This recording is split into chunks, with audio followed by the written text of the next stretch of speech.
On Saturday, the 17th of June, OceanGate's Titan submersible prepares for its voyage to the century-old wreck of the Titanic. That day, British billionaire and adventurer Hamish Harding, one of those aboard the sub, posts online saying, "A weather window has just opened up and we're going to attempt a dive tomorrow." He doesn't post online again. At 8 a.m. on Sunday, the Titan submersible begins its descent, triggering the 96-hour countdown, which is the window of oxygen supply the vessel has from the time it's sealed. It should be a 2-hour descent to the wreck of the Titanic, which lies at a depth of 12,500 feet in the North Atlantic Ocean. But 1 hour and 45 minutes after setting off, communications between the sub and the surface vessel are lost. This moment, it later transpires, is seemingly important. The submersible has been scheduled to return to the surface at 3 p.m, but it fails to appear. The Coast Guard is notified at 5:40 p.m. By Monday, US and Canadian ships and planes are swarming the area, some dropping sonar buoys that can monitor to a depth of 13,000 feet. Search teams stress that this is a remote area and a challenge to conduct a search.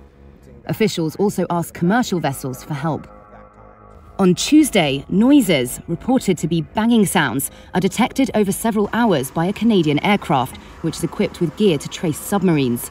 The noises temporarily offer hope that the Titan is still intact and that its occupants are alive and trying to communicate by banging on the hull. Officials later say analysis of the sound is inconclusive. At this point, Hamish Harding's friend says hopes are not high. As it stands right now, it would be a miracle if they are recovered alive. At 2 a.m. on Wednesday, the US Coast Guard announces it's deploying remotely operated vehicle searches to the area where the sounds were detected. A French research ship equipped with a deep-sea diving vessel makes its way to the search area. The surface search is now approximately 2 times the size of Connecticut, and the subsurface search is up to 2.5 miles deep.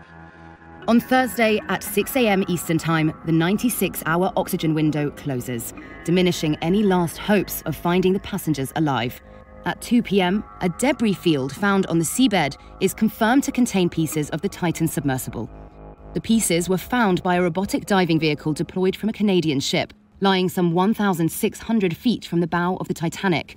The US Coast Guard confirms the debris is consistent with the loss of the pressure chamber and an implosion, and that there were no survivors.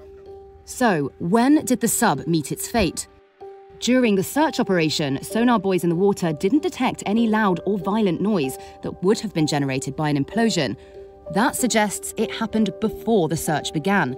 The position of the debris field near the Titanic seems to suggest the failure occurred near the end of its descent, all the way back on Sunday around 9:45 a.m, when contact with the sub was lost.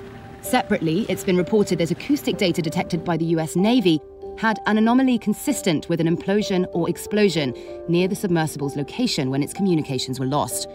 In an interview with Reuters, James Cameron, who directed the Oscar-winning movie Titanic and has ventured to the wreck in subs himself, said he learned of the acoustic findings within a day and deduced what it meant. Search, search, search. 4 days of search. They're searching everywhere. They were running around with their hair on fire. The sub was right where it was. It was literally on the seafloor below its last known position. Look, Monday morning when I first found out about the incident, within an hour and a half, I had the following information. They were on descent. They were at 3,500 feet. They lost comms and tracking. We got confirmation within an hour that there had been a loud bang at the same time that that comms were lost. I knew what happened. Sub imploded. I sent emails to everybody I know. I said, we've lost some friends. The sub has imploded. I really hoped and prayed I was wrong, but I knew it wasn't.